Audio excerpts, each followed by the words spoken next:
Well, hello there, folks. Happy Thursday to you. It's lovely to see you again as usual, and I hope that I find you all very well indeed. So, tonight for tea, I made a pot of this smoky barbecue ham in the slow cooker, and I wasn't actually going to film this, but I know so many of you like to see what we're having for tea, so I thought I'd just film it anyway and let you see. This is absolutely delicious, and it goes with almost anything. All of the ingredients will be underneath the video, but I will put them on screen as we go. So I'm using a 3.5 litre crock pot, and you want to grab a large gammon joint. You can have smoked or unsmoked.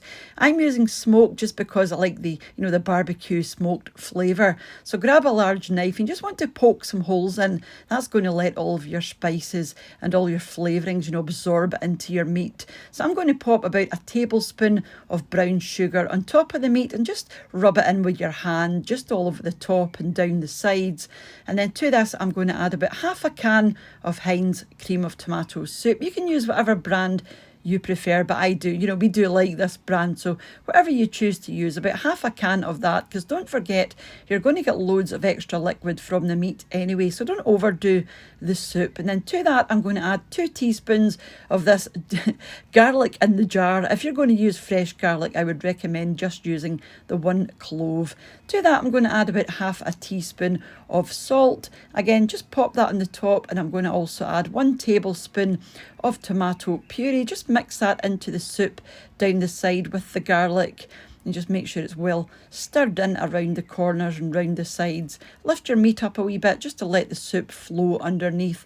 And you will want a seasoning sachet. I'm using this Smoky BBQ seasoning sachet, but again, use whatever flavour combination you prefer. But I was going for a smoky barbecue flavour, so I get this one in my Degusta box recently, so I just decided to use this one, but there are loads of similar seasoning sachets out there, so like I said, you use what you prefer. Just smooth it over the top of your meat and give it a wee stir into that soup at the bottom there, just with your spoon, and that's you done. I mean, you can add onions into this or peppers, whatever you like. I'm just keeping it really, really simple. All I want is the shredded meat and the sauce, and that's it. So I just want to cook this on high for between 5 and 6 hours, or you can do this all day on low if you prefer. Honestly, the longer you can give this, the better it's going to be. You can leave this, you can put it on in the morning and leave it till 6 o'clock at night if you prefer. It's completely up to you. It just depends how much time you've got.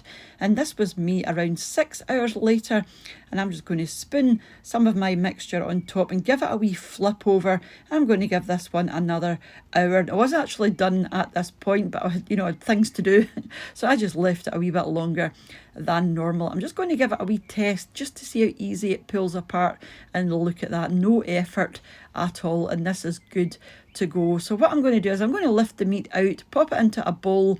Any big chunks of fat or anything I'm just going to discard, and the nice meat I'm just going to shred with 2 forks just like this, and it will just fall apart. You can keep going and keep going and keep going, and it will get smaller and smaller and smaller, so it's entirely up to you. But I was really happy with this, and all you have to do is reintroduce this to your slow cooker. I've taken some of my liquid out because I didn't want it swimming in sauce, but again, that'll be completely up to you. It'll depend what you're having it with. You can have this with mashed potato, on a jack potato, with pasta, with rice, on some rolls or some sandwiches. It's completely up to you. This is really, really versatile, so yeah, you can do whatever you like with it, and again, it's up to you how much sauce you leave in or take out. But I was really happy with this one, so I'm just going to let this sit for about half an hour in the liquid, and it will get more red the longer you leave it in there. And I'm going to add some more smoked paprika to this, and possibly a wee bit of cayenne pepper as well. But this is it here. This is as simple as I could make it, so you can add all sorts of things to this and jazz it up however you like. So do let me know if you're planning on giving that one a go and how you got on with it, because so many of you now send me your pictures over on Instagram with things that you've made, and I'm always really chuffed to see them. So thank you so much for watching if you're leaving at this point, and a huge thank you as usual to the supporters of the channel over my Patreon page, to the channel members here on YouTube as well, and for you all for watching, leaving your lovely comments, and for those that share the videos as well. It's all very much appreciated, and I will will catch up with you during the week for another wee recipe, back on Saturday for our wee shopping unbagging, or back on Sunday for our popular meals of the week video, and my most popular and my favourite time of the week on the channel. So hopefully I'll see you back for one of them. So you take care of yourselves, and I'll see you off soon back here on What's for Tea. Bye now.